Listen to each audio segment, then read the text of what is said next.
नमस्कार दोस्तों, आप सभी का बहुत बहुत स्वागत है आपके अपने ऑनलाइन इंस्टीट्यूट निशांत ज्ञान के यूट्यूब प्लेटफॉर्म पर। मैं नितिन उपाध्याय आप सभी का स्वागत करता हूं, अभिनंदन करता हूं आज के अपने इस वीडियो पर। मित्रों, मैं लगातार यूपी पीईटी के सिलेबस पर वीडियोज़ आपको प्रोवाइड तो कर रहा हूं, लेकिन मुझे लग रहा है कि मैं ऐसे ऐसे करते करते आपका सिलेबस नहीं कंप्लीट करवा पाऊँगा। आज जो है उसी कड़ी में हम सल्तनत काल पे पहुँचे और सल्तनत काल के वीडियोज़ को आपको देने का प्रयास करूँगा। लेकिन इसके बाद मेरी एक वीडियो आएगी रणनीति पर, किस तरीके से आप किस रणनीति पर काम करें कि जहां से आपको बेसिक अच्छा क्वेश्चन और मार्किंग मिल सकता है, उसे आप कैसे पढ़ें, और जहां से आपको छोड़ने पर काम चल सकता है, जहां से आप खुद से पढ़ करके सर्वाइव कर सकते हैं, उसे आप किस तरीके से करिए। किसी के पीछे पंग बन के नहीं रहना है, आपको क्लियरली खुद से पढ़ाई करनी है और खुद से अपने चैप्टर को, अपने सिलेबस को मजबूत बनाना है। जब आपकी खुद की समझ विकसित होगी तभी जा कर के आप परीक्षा को क्रैक कर पाएंगे, वरना ना ही किसी का कोर्स आपको सिलेक्शन दिला पाएगा, ना ही किसी का बैच आपको सिलेक्शन दिला पाएगा, और ना ही कोई अकेला व्यक्ति आपको सिलेक्शन दिला पाएगा। कोई व्यक्ति सिलेक्शन दिलाएगा तो केवल आप ही हैं जो अपने आप को खुद सिलेक्शन दिलाएंगे। आइए चलिए सल्तनत काल की बात करते हैं। उसके बाद हमारी एक रणनीति पर वीडियो आएगी। उसके बाद जो इम्पॉर्टेंट होगा, जहाँ से क्वेश्चन ज़्यादा बन सकते हैं, वहाँ से मैं अब वीडियोज़ देने का प्रयास करूँगा, ठीक है। और बीच बीच के जो चैप्टर होंगे मैं उसे बता दूंगा कि आपको इसे कहाँ से पढ़ लेना है कि आपको सारी चीज़ें क्लियर हो जाए, ठीक है। आइए सल्तनत काल के बारे में हम बात करते हैं। सल्तनत काल, ठीक है। सल्तनत काल मित्रों, आप सभी लोग पीछे अगर वीडियोज हमारा देखे होंगे तो मैंने पृथ्वीराज तृतीय के बारे में बताया था। पृथ्वीराज तृतीय जो है 1191 और 1192 में जो है तराइन के प्रथम और द्वितीय युद्ध में जो है मोहम्मद गोरी से पराजित हो जाते हैं पृथ्वीराज तृतीय। और मोहम्मद गोरी बाद में 1194 के चंदावर के युद्ध में जयचंद को पराजित करके धीरे धीरे वह पूरे उत्तर भारत में अपनी पकड़ बना लेता है, और कहीं ना कहीं पूरे राजपूत जितने भी छोटे मोटे राजा रहते हैं सब जो है मोहम्मद गोरी के अधीन आ जाते हैं। उसी मोहम्मद गोरी का एक दास होता है जिसका नाम होता है कुतुबुद्दीन ऐबक, और यही कुतुबुद्दीन ऐबक जो है 1206 ईस्वी में गुलाम या दास वंश का संस्थापक होता है, ठीक है। कुतुबुद्दीन ऐबक के बारे में आप सभी लोग समझ चुके होंगे कि यह गोरी के बाद जाने वाला गोरी का एक दास था। गोरी का दास मतलब गोरी का एक गुलाम था, ठीक है। यहाँ पे मैंने टॉपिक वाइज चीज़ें सिलेबस में टॉपिक वाइज चीज़ें मैंने पिरो करके लिखा है, उसे आप पढ़ लीजिएगा। ऐबक जो है गोरी का एक विश्वासी दास था।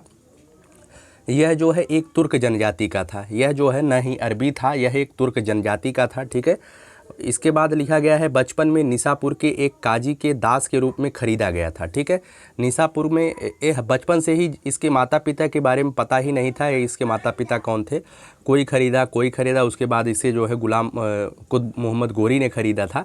बचपन में निसापुर अफ़गानिस्तान में एक जगह है, उसके एक काजी ने इसे दास के रूप में खरीदा, उसके बाद उससे जो है मोहम्मद गोरी ने खरीदा था। बचपन से ही बिकते हुए आ रहा था, लेकिन इसके भाग्य में जो है राजा बनना लिखा था, तो यह राजा बन गया, ठीक है। आगे बात करते हैं। लाहौर को इसने राजधानी बनाया था क्योंकि भारत देश के जो पहले वाले एरिया, भारत देश का जब आप अध्ययन करेंगे तो वही अफ़गानिस्तान पाकिस्तान वाला जो रास्ता होता था वही एक रास्ता था जिससे आक्रमणकारी आक्रमण करते थे। तो उधर का एक लाहौर जो है पाकिस्तान में आज भी है, तो इसी लाहौर को इसने राजधानी बना करके अपना राज्यपाट शुरू किया था। इसने जो है सुल्तान की पदवी नहीं धारण किया था, ये कहता था कि हम दास हैं, दास थे और दास रहेंगे भी, ठीक है। दानी प्रवृत्ति के होने के कारण इसे लाख बख्श कहा गया था। क्वेश्चन आपसे पूछा जाएगा कि लाख बख्श इसे क्यों कहा गया, क्योंकि यह दानी प्रवृत्ति का था। यह 1-1 लाख रुपए का तुरंत दान कर देता था। आगे बात करते हैं इसके जो निर्माण और कला है। इसने जो है दिल्ली में कुव्वतुल इस्लाम मंदिर का निर्माण करवाया था। क्वेश्चन आता है कुव्वतुल इस्लाम मंदिर का निर्माण किसने करवाया था। यहाँ पर मंदिर लिखा गया है, मस्जिद है कुव्वतुल इस्लाम मस्जिद। इसका निर्माण जो है दिल्ली में इसी के द्वारा करवाया गया था। आगे है अजमेर में 2.5 दिन के झोपड़े का निर्माण इसने करवाया था। वही 2.5 दिन का झोपड़ा जो पहले विग्रहराज चतुर्थ ने संस्कृत विद्यालय के नाम से बनवाया था। मैंने बताया था कि जब आप राजपूत काल पढ़े होंगे तो उसमें मैंने बताया था कि अजमेर में विग्रहराज चतुर्थ के द्वारा एक संस्कृत मंदिर का निर्माण करवाया गया था, संस्कृत विद्यालय का। वही संस्कृत विद्यालय बाद में तोड़ करके कुतुबुद्दीन ऐबक के द्वारा इसे मस्जिद के रूप में कन्वर्ट करा दिया गया, ठीक है। आगे है कुतुबुद्दीन ऐबक के बारे में कुछ जानकारी और है। कुतुबुद्दीन ऐबक की जो कुतुब मीनार है उसे जो है इसकी नींव जो है उसने दिल्ली में रखा था। अब कभी कभी क्वेश्चन पूछा जाता है कुतुब मीनार का निर्माण कुतुब मीनार का नाम कुतुब मीनार क्यों रखा गया। क्या इसने कुतुब शब्द अपने नाम से लगाया था? नहीं, यह जो कुतुब शब्द इसने लगाया था यह अपने नाम का नहीं था, बल्कि एक सूफी संत हुआ करते थे कुतुबुद्दीन बख्तियार काकी, ठीक है। एक सूफी संत थे, उनका नाम था कुतुबुद्दीन बख्तियार काकी, उन्हीं के नाम पर यह कुतुब मीनार रखा गया था, जो दिल्ली में वर्तमान में है। यह इसने इसकी नींव रखी थी, तभी इसकी डेथ हो जाती है।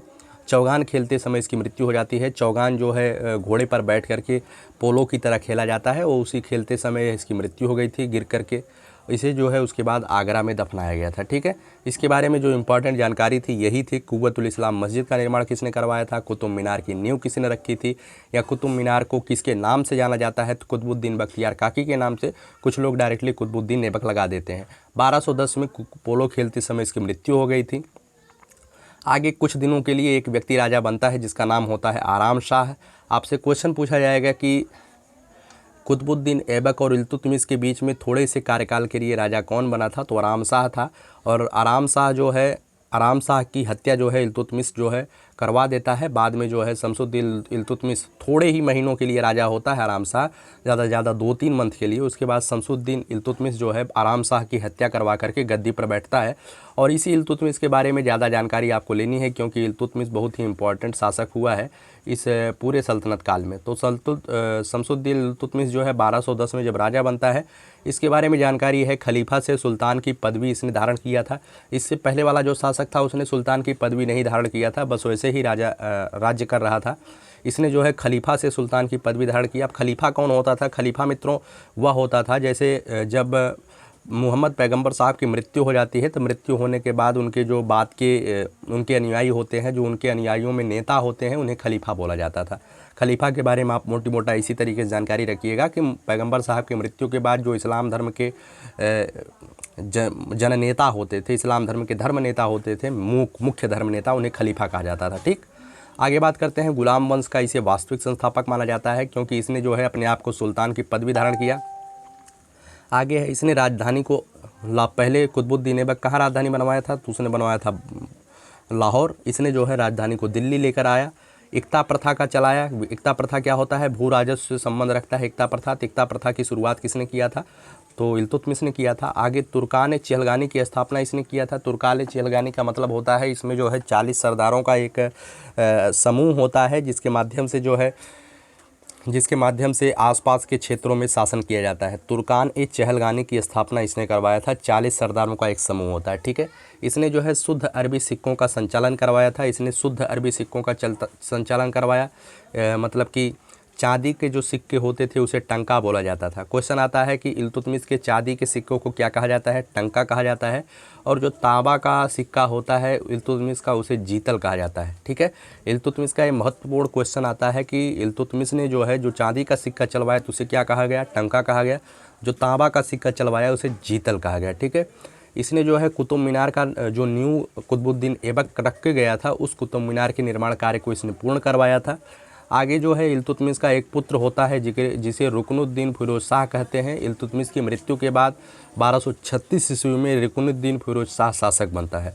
लेकिन रुकनुद्दीन फिरोज शाह बहुत ही कम समय तक शासक रह पाता है, क्योंकि यह एक अयोग्य शासक था और इसकी हत्या जो है रजिया सुल्तान के द्वारा कराई जाती है, और रजिया सुल्तान उसके बाद शासिका बन जाती है। ठीक है, उम्मीद है कि आप समझ गए होंगे कि इल्तुतमिश की मृत्यु के बाद कुछ समय के लिए जैसे कुतुबुद्दीन ऐबक की मृत्यु के बाद आराम शाह राजा बनता है, वैसे इल्तुतमिश की मृत्यु के बाद यह राजा बनता है रुकनुद्दीन फिरोज शाह। लेकिन इसकी हत्या जो है रजिया सुल्तान के द्वारा कराई जाती है। क्यों कराई जाती है? क्योंकि यह एक अयोग्य शासक था।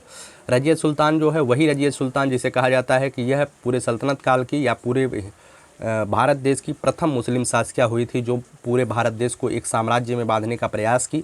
मतलब पूरे भारत देश की प्रथम मुस्लिम शासिका अगर पूछा जाए तो यही थी रजिया सुल्तान। ठीक है, 1236 ईस्वी में राजा बनती है। एक रजिया सुल्तान जो है, रजिया सुल्तान के बारे में कहा जाता है कि यह अपने दरबार में जो है पुरुषों का वेश धारण करके आती थी। मतलब पुरुषों की तरह कुर्ता पहनती थी, पुरुषों की तरह धोती मतलब कि पैजामा पहनती थी, मतलब पूरा पुरुषों की तरह सज धज करके अपने दरबार में आती थी। ये सब जो है जो उसके बड़े बड़े लोग हुआ करते थे, मतलब कि जो मुस्लिम साम्राज्य के जो जननेता होते थे इसके शासनकाल के, उन्हें पसंद नहीं आता था कि एक महिला आकर के हमारे ऊपर शासन करे। उन्हें बिल्कुल पसंद नहीं था। वो लोग किसी न किसी तरीके से इस रजिया सुल्तान को हटा करके दूसरे को बैठाना चाहते थे।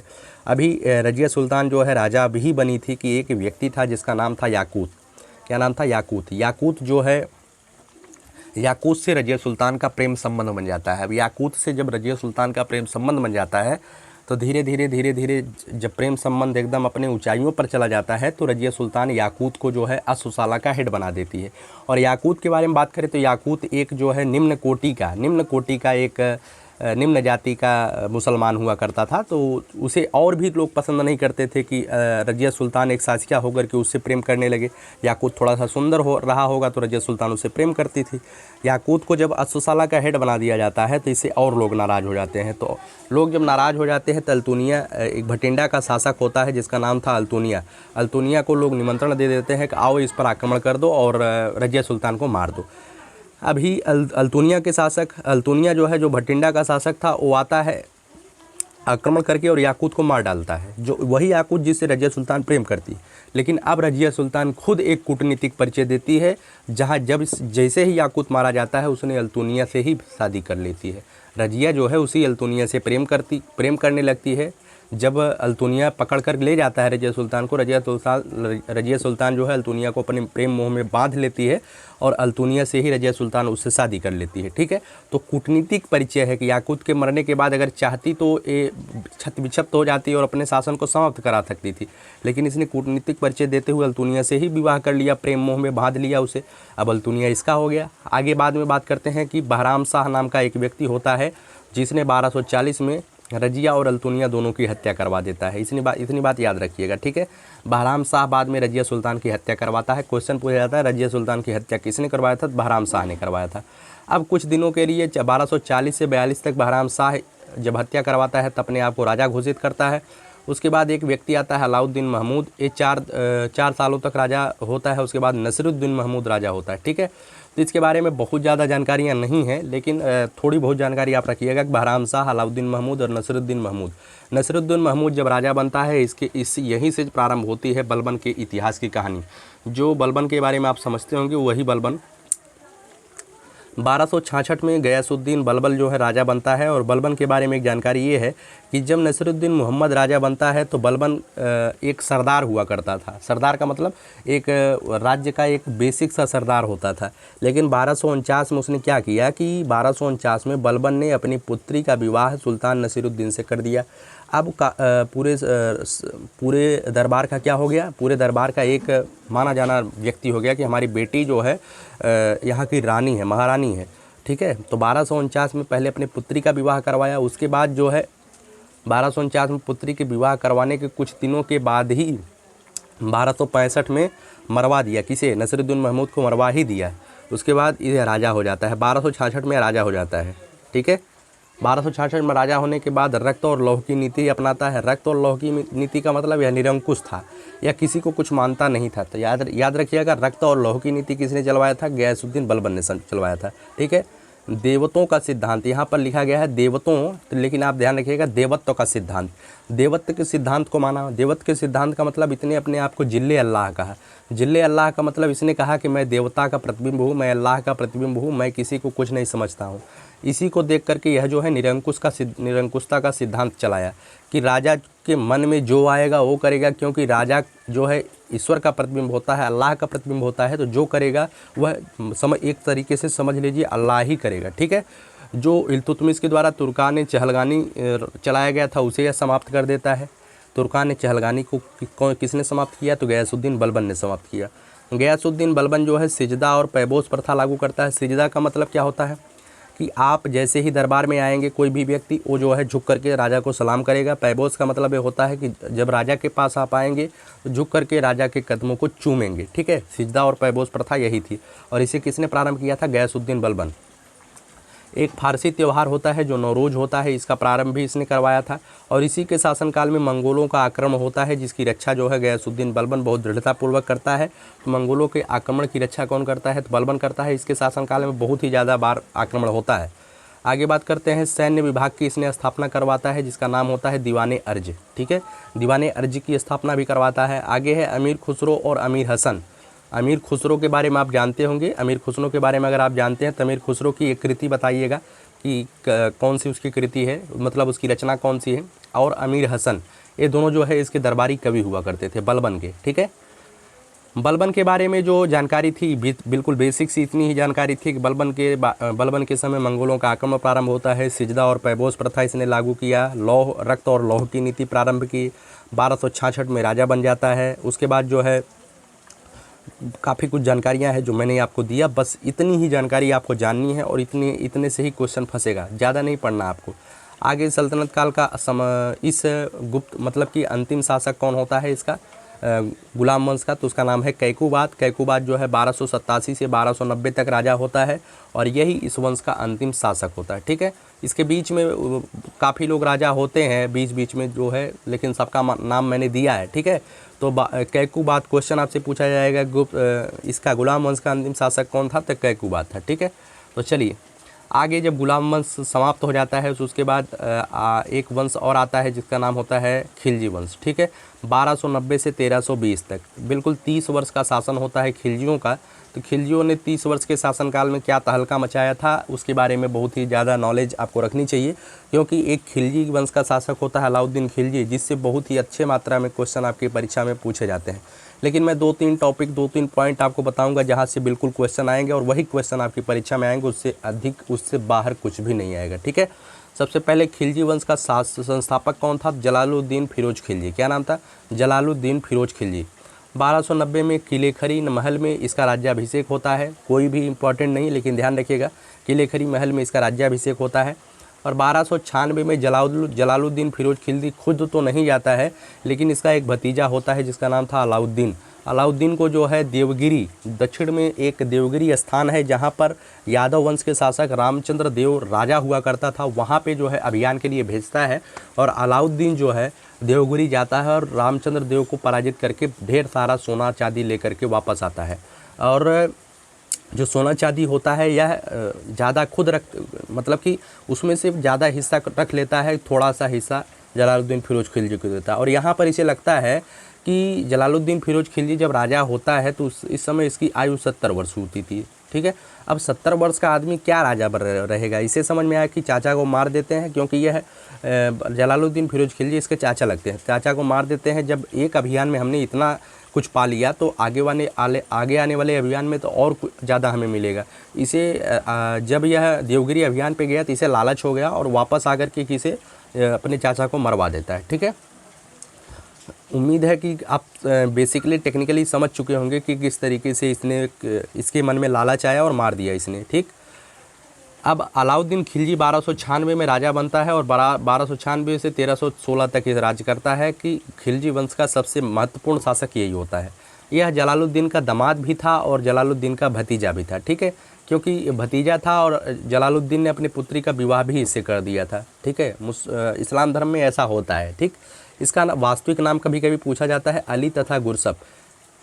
इसे अली भी कहा जाता था, इसे गुरसप भी कहा जाता था। क्वेश्चन आता है कि अली या गुरसप किसका वास्तविक नाम था? तो अलाउद्दीन खिलजी का वास्तविक नाम हुआ करता था। ठीक है, आगे बात करते हैं। जो अलाउद्दीन खिलजी राजा होता है तो अलाउद्दीन के बारे में जो महत्वपूर्ण चीज़ें हैं उसे ध्यान रखिएगा। इसने राजत्व के सिद्धांत को माना, जो बलबन मानता था वही इसने भी माना, लेकिन एक अंतर था बलबन से। इसने जो है इस्लाम के सिद्धांतों के अनुसार शासन नहीं किया। इसने कहा कि इस्लाम के सिद्धांतों के अनुसार मुझे शासन नहीं करना है, मैं खुद शासक हूँ और खुद किस तरीके से शासन करना है मैं करूँगा। ठीक है, यह निरंकुश था। इसने किसी को कुछ नहीं माना, ना ही खलीफा से अपने सुल्तान बनने की स्वीकृति ली। इसने कहा कि मैं अपने दम पर राजा बना हूँ तो मैं अपना यहाँ पे करूँगा, मैं कोई सिद्धांत नहीं मानूंगा, मैं इस्लाम को नहीं मानूंगा, मतलब इस्लामिक सिद्धांतों को नहीं मानूंगा। ठीक है, इस्लाम धर्म तो ये मानता ही था, लेकिन इस्लाम के जो सिद्धांत थे किस तरीके से आपको राज्य करना है, इसने कहा कि नहीं, मैं खुद से शासक हुआ हूँ तो मैं खुद करूँगा। ठीक है, तो क्वेश्चन पूछा जाता है कि ऐसा कौन सा शासक था कि जिसने जो है खलीफा से स्वीकृति नहीं लिया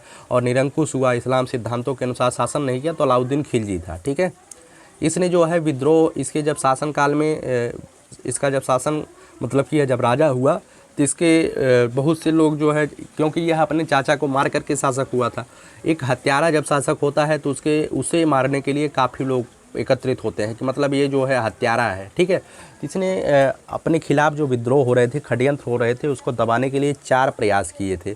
उन चारों प्रयासों को आप देखिएगा। सबसे पहले इसने जो है दान और उपहार तथा पेंशन में दी गई भूमि वापस ले लिया, कि जिसे भी उपहार, दान और पेंशन में भूमि दे दी जाती थी उससे वापस ले लिया। आगे है अच्छे गुप्तचर विभाग की स्थापना की। गुप्तचर विभाग जितना मजबूत होगा इसके खिलाफ जो भी षड्यंत्र होगा तो इसे पता चल जाएगा। शराब भांग जुआ पर प्रतिबंध लगा दिया कि कोई भी व्यक्ति शराब नहीं पिएगा, भांग नहीं खाएगा, जुआ नहीं खेलेगा, इस पर भी प्रतिबंध लगा गया। अमीरों और सरदारों के दावतों के ऊपर प्रतिबंध लगा दिया, क्योंकि अमीर और सरदार ही लोग बड़ा षड्यंत्र रच सकते थे, और जब 2-4 सरदार साथ में बैठेंगे ही नहीं तो लोग षड्यंत्र क्या रचेंगे। तो जब दावत होता है, किसी के घर निमंत्रण होता है तो 4 लोग एकत्रित होते हैं, वहीं पर बातचीत होती थी आगे षड्यंत्र रचने की। और जब दावत होगा ही नहीं तो 4 सरदार बटुरेंगे नहीं, 4 सरदार मिलेंगे नहीं, तो हमारे ऊपर षड्यंत्र रचा नहीं जाएगा। तो इसने दावतों पर भी प्रतिबंध लगा दिया। आगे हिंदुओं पर कठोर नीति लगाई। हिंदुओं को तो बिल्कुल इसने एकदम तोड़ दिया था, हिंदुओं की कमर ही तोड़ दी थी। हिंदुओं के लिए इसके राज्य में कोई स्थान ही नहीं था।